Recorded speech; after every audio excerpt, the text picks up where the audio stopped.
Din deyir, xanım, bir qız övladı. Elçi düşsələr ona, neynəsin? Atasının izni şərtdir. Niyə belə olmalıdır? Oğlanda belə deyil, xanımda belə. Axı, xanımın təbiəti fərqlidir. Biri gəlib onu neynəyər? Aldadar bir cavan onu. Eşq nəğməsi ilə, məhəbbət nəğməsi ilə onu aldada bilər.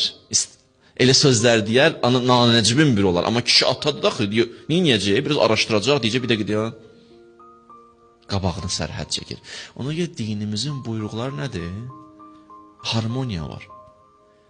Götürüb dinin bir dənə cümləsini çıxardasan ortaya, bu nə sözdür? Bir ki, dini köklü şəkildə araşdır, gör nə var, nə yoxdur. Adi bir düymədir, belə baxsan xırda bir şey. Amma köynəkdə olanda neynir? Ona yaraşıq verir də, düymə.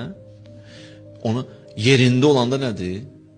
Bir ustadın misalı idi. Yerində olanda gözəldir. Dinə küllü şəkildə baxmaq lazımdır.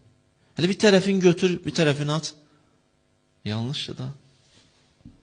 Yanlışdır. Din nə deyir? Deyir, atanın izni şərtdir.